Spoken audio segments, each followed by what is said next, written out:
Hey guys, here we are, the Quiggin Out MMA Podcast. We're back here with episode 71 after a 2-month hiatus, and I had the absolute pleasure of running into my guest tonight at the last set of BKFC fights, and he was generous enough to come on the show right before his upcoming title fight, the one, the only Gogo Slaveski. How you doing, brother? I'm feeling great, brother. Thank you for the invitation. I can't wait to speak up a little bit about some stuff. There you go. And, Yeah. for everybody, basically what was happening was I was there photographing the event. And every time I tried to take a candid picture of you, you would just turn and do the fight pose. Yeah. And Because it I was, would I would see you with one side of my eye and be like, oh yeah, yeah. and you got to love it because in that moment, like I had a brief lapse of judgment where I was like, stop doing that. And I was like, I just yelled at Yeah. this I guy. have to post. It's a natural habitat. It's You have to post right away.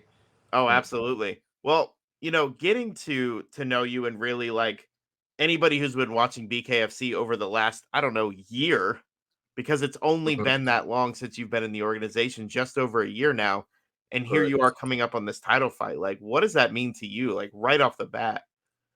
It's everything, brother. It means a lot to me, to my family, and I'm making history for my country first and foremost. I'm the only bare knuckle fighter out of Macedonia, and to bring a world title to that place is gonna be amazing. It's gonna be history. So it means definitely a lot. Not necessarily I feel pressure for it. It's just excitement, you know. Oh, absolutely. And on that note, I'm glad you brought it up. Trying to find Macedonian fighters that are still active. I found a random list of like 20 guys that I don't have right now because it was the hardest thing I've ever found. But like either none of them are active anymore, haven't been active in 10 years, or haven't won a fight in a few. So you really are carrying the weight of your country on your back. Like, is that any added pressure for No, you? no, not at all, not at all. At first, when I turned pro, when I was a pro boxer, I cared a lot, and you want to prove yourself. But I already established myself as a fighter. I already proved my worth. I prove.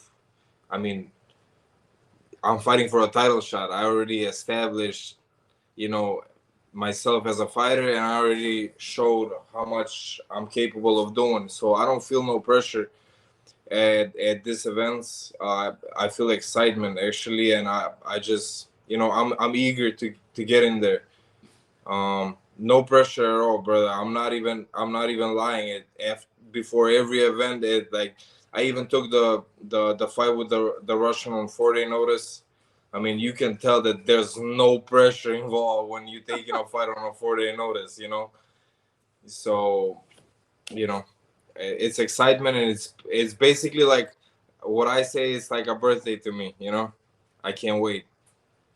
And I love that mentality because you see a lot of the guys, and even like, you know, the way you dressed, and you had the fanny pack there and like the Yeah, super colorful clothes. You were so relaxed, but you were so into those fights that like when people were trying to talk, you're like, I'm watching, like, hold on. Like let me do yeah, my thing. But you're so relaxed, and people have, long thought fighters are, they're brutes and they're this and they're that. And I feel like even though BKFC is more brutal, hmm people are getting to know these fighters on a different level, and they're realizing you guys are just calm dudes until it gets to that moment. yes, yeah, correct. Speaking for myself, like outside of the ring, I'm like the nicest guy. Most of the times, I'm goofy. Like I like to joke around because life for me, I already live a stressful lifestyle. It's intense. You basically like in fight or flight mode most of the times throughout the day on sparring sessions. Like it's intense. You have couple sessions throughout the day, diets, this and that. So what I like to do outside of that is make everything as funny as possible, as like as interesting as possible, and to get my mind out of fight mode, because I don't want to be in that mode all the time, No. because you know, it's not for everywhere. You know, I don't want to intimidate people on daily basis. That's not my thing. You know, even though Mm-mm. I do sometimes at No, and Walmart. that was the thing is that like I remember when I started covering it came up on like my memories like 10 God, it was 11 years ago. I got to do a face off with Carl Amasov in Bellator. Like one of those one-offs and we're doing the pose and I started shaking and he's laughing and he goes, "What? Why are you shaking? Like what?" And I was like, "Well, I'm like you just, beat someone up." And he's like, "Yeah, but it's okay."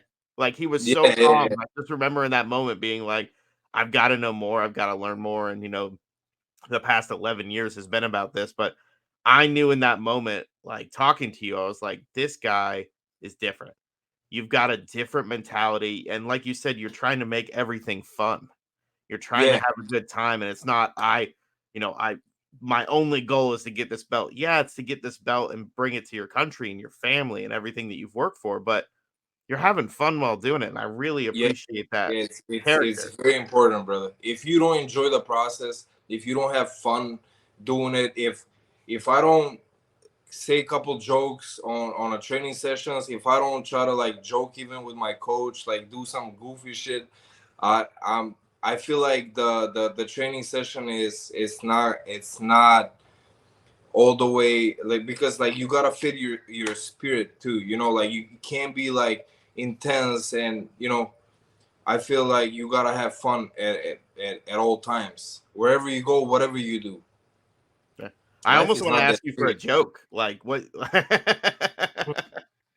I'll put you on the spot right there, but um really like talk about, the upbringing, like you said, living the harder life and, coming out of a country that isn't as well, we Yeah. talked about in the fight game. And it's not to say anything bad about the country, but it's literally like there's not a lot that has come out of there recently. So you coming out and doing what you've done, like talk about like the upbringing and everything that's got you to where you are now. No, it's so as much as I like to say, you know, like the joking part and everything, because life is super stressful, and especially coming as an immigrant, I came over here at 19, and I had to prove myself in the gym on sparring sessions. I had to prove myself to become an amateur. I have to prove myself to become a pro boxer, and I also had to prove myself right now in the bare knuckle industry. So aside of that, like, I mean, in parallel of that is I had to, you know, work and, you know, like still live. Still, I was not a sponsored athlete. I still had to do everything possible for survival.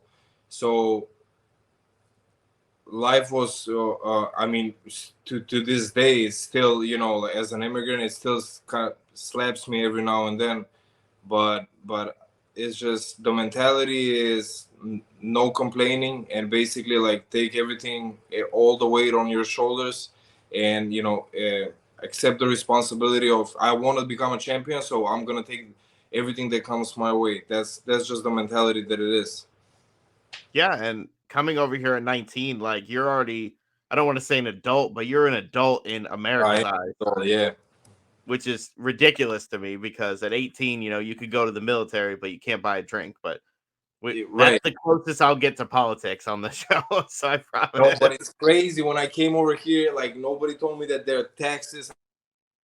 I didn't know nothing about taxes. I didn't know nothing about, like, you know, like I didn't even know like how to open a credit or debit card. You know, that's I thought it was gonna be step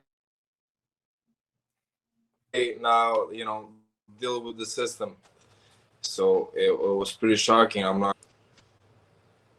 Well, and I can imagine it would be not knowing any of that, even growing up and knowing what you were supposed to do. We were still like, what I'm supposed to, I have to buy air filter. Like, what is going on here? You know what I mean? Right, right, right. You don't know what's going on. Like, so yeah, I learned it the hard way. It was stressful at the beginning, but I think it's stressful for everybody in their early 20s, because there's a lot of anxiety. You know, you try to find yourself, this and that, and then as life goes on, depending on your mentality, either you're gonna crash and you're gonna go this way, or you're just gonna take everything on your shoulders and you're just gonna keep on moving. Yeah, and that's all you can do. So, you know, like you said, coming over at 19, like your goal was to come over and be a champion. Like you already had that mindset, it seems.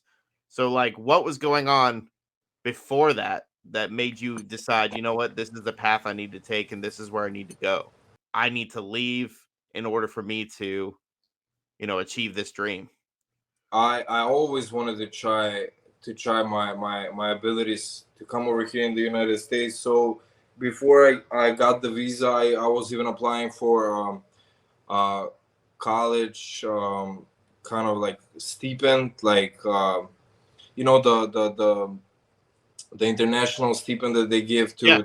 to people. Yeah.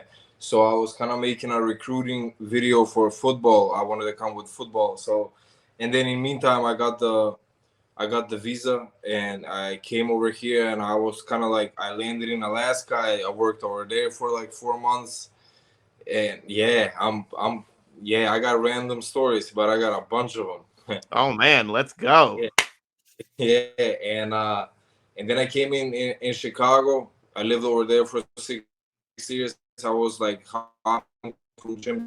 I was trying to say basically I want to fight, and I'm not gonna lie, I was getting my hope for like a long time. But like I said, brother, I learned it the hard way. I was gonna say nothing you did was easy. And then I gotta ask, when you say football, do you mean football or football? Like which are we talking here? Like soccer?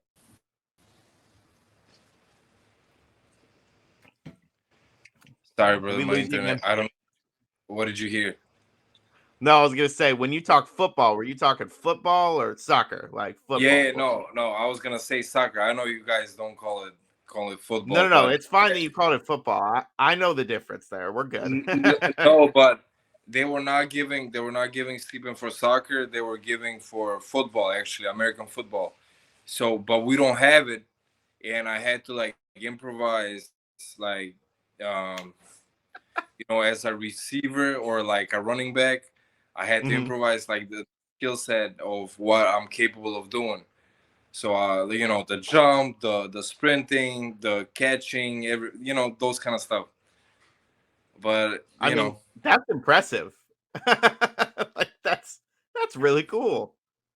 yeah, yeah, I was trying in every way possible to come over here and just to try my abilities. But like I said, I came in Chicago, and I got my ass whooped multiple times. Like, I learned it the hard way, and I had no fundamentals, so I had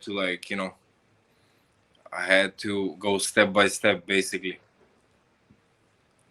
And you had to learn. Yeah. Like you said, without the fundamentals, you've got the drive, but without the fundamentals, you're not getting anywhere.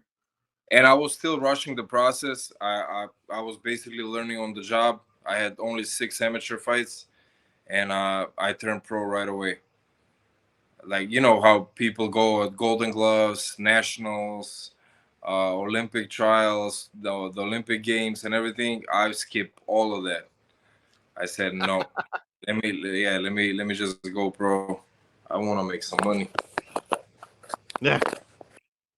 And I mean, from what I found, which it's not easy, I mean, you had a pretty successful boxing career. Uh, yeah, yeah. I had like my pro record is 8-2. I have a European title on my record. It was going pretty smooth. But boxing is too much of a politics, brother. If you don't have the right people behind you, like, you're not gonna get fights frequently.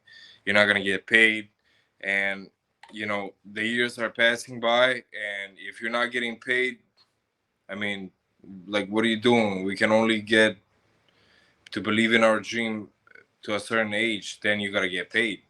You know. Yeah, absolutely. So then that kind of answers the next question of, why bare knuckle leaving boxing Yeah. after all that? Exactly. Exactly. And not only that, it's not only about the money. It's I couldn't wait to somebody to invent something, something legal like this, because it fits me and it suits me way more than boxing, because all of the punches are going through. I have a semi wild style. I have more experience outside the ring than I have in the ring, unfortunately, in Macedonia. And you know, I I want to prove to the world that, like, I'm just made different. But not to Yeah. toot my horn, but I am. Yeah. And people will see that on 25th of August. No, and I believe that because you watch your fights and it seems like the times that you get hit, if you get hit good or if you get hit, with a good punch, you get it's not angry, you get more technical. At that point you're like, "Okay, Yes, that was yes. enough," and it like opens you up. And I know in a couple of the last fights just watching them over and over, and I was like, "Man, you were just going to town trying to knock these guys Yeah. out." Yeah, because I feel no fear in that ring, brother. Like, we grew up different in Macedonia. The lifestyle considered a lot of baseball bats, bricks, knives, and those kind of stuff. So I got hit with a lot of stuff. So when I see a person in front of me with only like hands with bare knuckles, it's like, I'm like, yeah, it is. It's definitely a celebration for me. Like, let's fight. Let's exchange. If you catch me, I'll definitely catch you twice. It's always gonna be Yeah. double. Yeah, you gotta double that up, of course. Yeah. I mean, talking about that, like, I guess you wouldn't be afraid of anything at that point because if people are coming at you with bricks and knives, like you said, hands are nothing. Yeah. Yeah, I don't feel no fear, brother. Like I said. And there's a lot of people that say, "Oh, I don't feel no fear," but you can see it in their face. You can see it in their eyes that, you know, especially when they stay in front of me, some of my opponents, I felt them. You see that fear? Can you smell the fear? Is that a thing? It's not a smelling. It's just the body language, the energy right there in that moment. It's when you've been in a lot of fights, you already know who is bluffing, who is really not scared, and who is scared. Like, I will go back to the to my like to the hotel room, and like my coach would ask me like, what do you think? And I would tell him, like, honestly, I'll be like, nope, he's not scared. Like, he's gonna come tomorrow to fight. Like, I would really like read the my opponent. I wouldn't say about everybody, oh, he's scared. Like, that's kind of delusional. Mhm. Yeah, but if you could tell, I mean, there's a lot of the times you'll see the body language. It's not looking at each other. It's not touching gloves. It's not the things that you see at the weigh-ins or the antics or everything else. But sometimes you can just tell that somebody is Yeah, not ready to be in there. yeah, you can feel it. You Yeah. can feel it, and we're gonna see Lindsay on the weigh-ins, because I see him like talking a lot of stuff on some of the podcasts, and I just keep on staying quiet. Like, I don't engage in those kind of stuff. But I'm gonna definitely see him on the weigh-ins, and we'll see who's about their life. And it's so exciting because, like we talked about, I mean, you started in BKFC a year ago, and a year and a half later, you're coming up on a championship fight, 5 wins. You only had that one decision.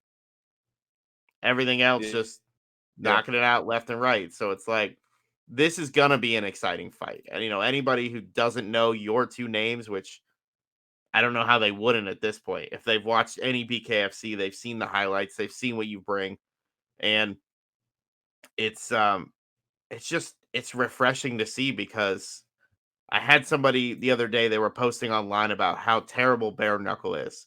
and how all you guys are going to have CTE and everything else. And I was like, but boxing was worse. I said, MMA is worse. I said, you're Boxing never. is way worse because it's the statistics in boxing after 12 rounds. Like you received what 400 punches in the head. Yeah. That's first of all. Second of all, where are the football players? Like why don't we talk about football? Why don't we talk about NFL? Like nobody talks about that. How everybody, like 90% of the players are with CTE, but everybody will talk about the bare knuckle, the combat sports. They would say anything. You know, I don't even engage. I don't even read the comments about, from couch potatoes. They just want to say whatever. Hmm. Well, and that's what's so funny about it is I'm like, in bare knuckle, you're never going to get kneed in the head. Intention legally, let's say. You're never gonna get it Right, take a head kick. You're never gonna right. take an elbow. You're not taking the same The force coming from that. the the the the damages are more superficial. They're on the face. You can get more cuts, that's for sure. But Mhm. that's everything on the skin. It's not on the skull. It's not inside the brain. You don't get a lot of impact. I mean, you can always, don't get me wrong, you can always get hurt. Yeah. It's not that it's not dangerous, but when it comes to like the longevity, you can last more in bare knuckle than you can last in boxing when it comes to like brain cells. Yeah. And I like just a perfect example, in the recent UFC fights, Dan Hooker had a broken arm and I believe a broken orbital. I'm like, that's worse than anything other than a Right, freak accident in BKFC. Like, realistically. right, right. But people don't go by facts. People go by just by what looks more brutal and what Mhm. looks in their eyes, like more barbarian, basically. Yeah, and that's exactly what it comes down to. But people don't understand the longevity behind it, because you're right. People don't Nobody's understand throwing. shit. What's the worst injury you've ever got from fighting? Inside Uh, and outside the ring. So, like, one of each. So, inside the, legal, the, outside not so much. the worst injury, I actually got it in Chicago. It was 2015, I think. I got concussed on a sparring session and I lost my memory for 4 days. Um, it was a bad concussion. Phew. Yeah, I didn't know. I mean, I got lucky that it came back. I was going through pictures and everything. I went to the doctor and he was like, "We can't do nothing. If it comes back, it comes back." But I would just keep on repeating the same stuff. I didn't know like what was going on. I was lost. I didn't know where I was, what was going on, who I live with, why I live with the people that I live with, and it was just over and over again the same questions. And I was going through Wow. pictures and those kind of stuff, so I But can again, remember. sparring session did that to you. Yeah, Not a sparring fight. session here with 16-ounce gloves, crazy. It's insane. Like when I explain to people that most of the injuries are coming on on training sessions, like they don't understand that it's not about going 120% on a sparring. Everybody can prove themselves. I Even though I spar with a heavyweight, like I said, I wanted to prove myself. You You were know, sparring with a heavyweight when that happened, or in general? no, I was sparring with a heavyweight. Yeah, yeah, but it is what it is. I learned the hard way, like I said. All right. So, in the ring. So, actually during a fight, like, what is the worst injury you think you came out with? I don't know how you could top Uh, 4 days of memory loss though, so I don't I don't know the about that. worst injury, nothing special. I only broken hands. Like, and the funny part is, I broke my hands only with gloves. Like, knock on wood, I didn't broke my hand, not in a single bare knuckle fight. I only broke my hands with, like, fighting amateur and fighting. I think I broke them like 5 or 6 times fighting amateur and pro, because the placement of the knuckle is different. It's the thumb is over here. You know how the gloves are, and the Hmm. thumb is on the. Like I said, I broke them in gloves, and When you said that's the that's thumb where. is, it's where the thumb is. Yeah, because it's on the side, and in bare knuckle you can make a knuckle. Actually, you can, maneuver with it, Hmm. and you can place your punch however you want it.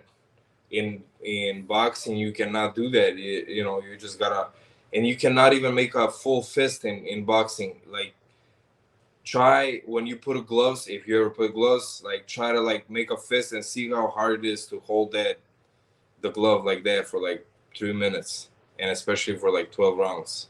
Like, Jeez. there's no way. No. Well, and talking about boxing, I'm of course going to bring up two of the bigger boxing. I'm going to say, God, I can't even believe it. Say the whole like Jake Paul, Nick Diaz, or Nate Diaz thing.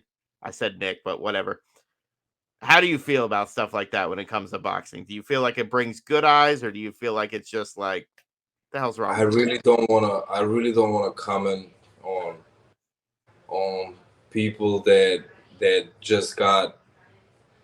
I mean, I don't want to talk bad about it, but I don't want to talk good about it either. Yeah, You know, that's the approach I expected from you. I didn't expect you to talk shit. I really didn't. yeah, But you're just kind of like, listen, no, no. I accept whatever like time we live in, and I'm not gonna be like old grumpy,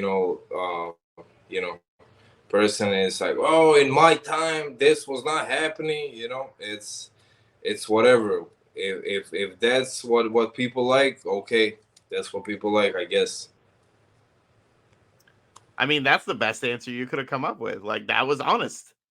Yeah, Like and it you're not honestly, trying to spark some stuff. You're not calling like somebody out. I Like don't you're let it. literally I don't let it affect me emotion. I don't get emotionally involved in it. Like, whatever is going on in the boxing or in the combat sports, and whatever it's actually like, um, you know, like I said, like whatever is going on and whatever is being Hollywood, it's whatever. Like, we just adapt to it, or we just observe from the side. well. I yeah, that was obviously the more circus like event, and I say that just because of what's going on. But the other obviously boxing match, Ngannou and Tyson Fury. Like, what does that fight mean to you to see the MMA and the boxing world like come together in a way Brother, where it could be a good fight? the only positive thing about that is I'm glad that Nagano is gonna make the amount of money that he wants. Other than that, everything is trash. You know, like, I just like what I like about this influencers fighting stuff. I like people making money. That's what I like about when I see that a fighter is fighting an influencer. I'm happy about the fighter. I really am, like truly, because I'm like, finally another fighter is gonna make some money, and that's how I look at those fights. Other than that, if we're talking about like technical or any, like, that's out the window. We're not, like, I don't even want to put it on the table at all.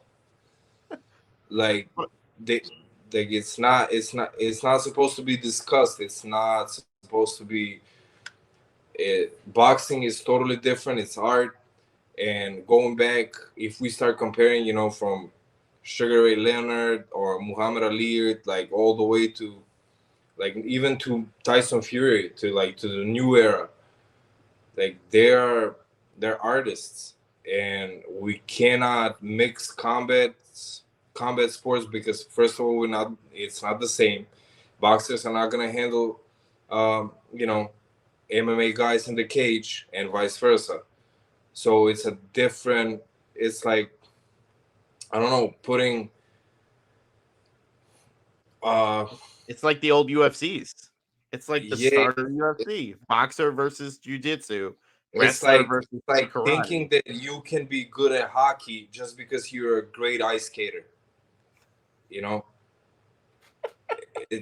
it's not the same. It's on ice, like it's similar, but it's not the same. So, like I said, what I like about the most about those kind of events is that people are gonna make money and people are gonna get, more attention on them. Other than that, no comment.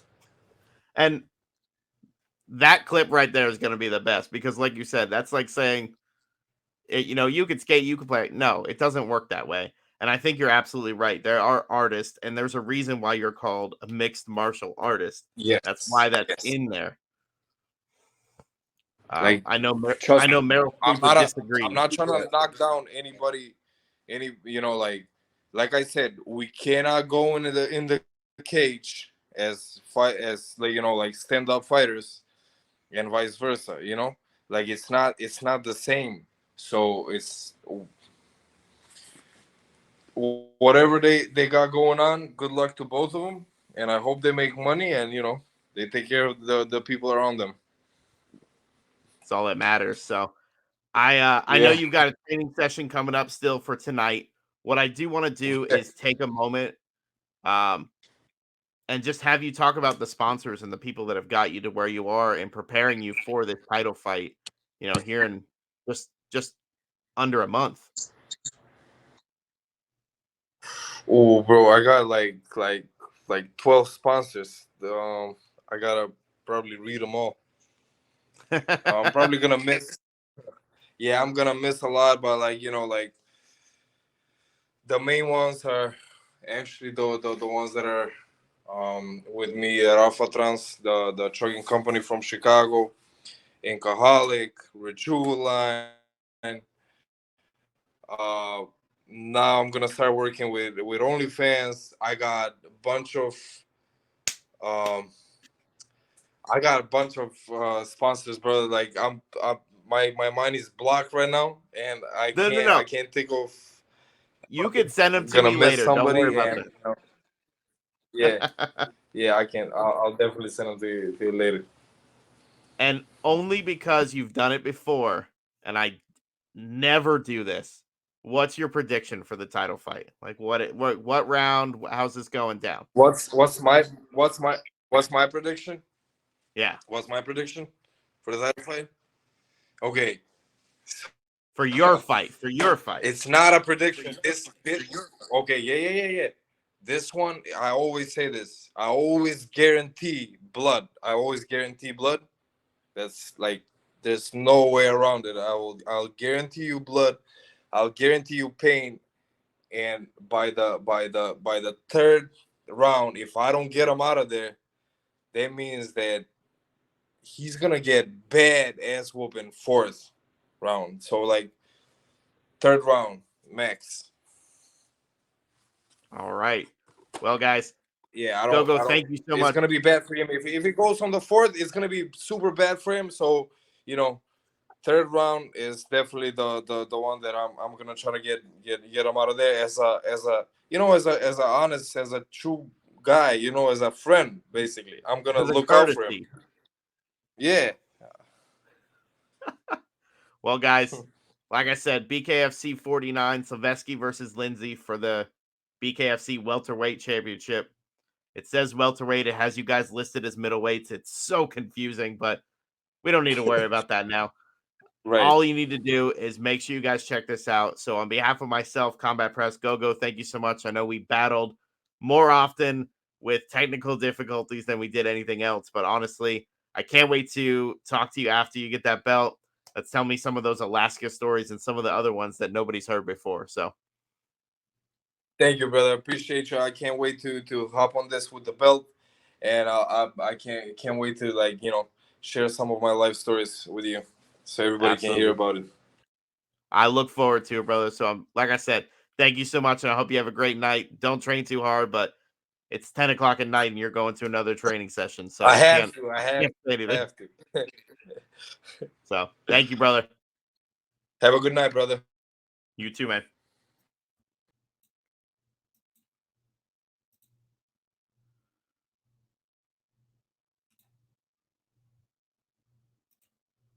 All right, guys. Normally I reserve the sponsors for during the show, but we were running into that time constraint, so we wanted to make sure we hit that as best we could. So we've got La Barba Cubana, Fat Boy Jiu Jitsu, amazing BJJ gear, at Tim underscore makes knives on Instagram, Bertzo's Bake Shop for some incredible baked goods. Actually had somebody recognize that when I was out and about. It was really cool that they're getting that. Tales of a Concert Junkie. It's one of the shirts I'm wearing right now. Music matters. Music's a big part of my life. So Tales of a Concert Junkie.myshopify.com. Use promo code Quiggin Out for 15% off your order. If you're looking for more gear, check out Rev Gear and use promo code Quiggin Out. Get a discount off of that as well for those of you inside the cage, inside the gi. But most of all, so excited that we've got the show back up and running. I just want to say thank you to everybody who's been patient. The computer went down and it was kind of a long process to get back, but I do this for you guys and I do this to tell the story. So hopefully you guys had a good time and thanks for clicking out with us. Hey guys, don't forget to hit the subscribe, little bell, keep you up to date on all things Quiggin Out. Thanks again.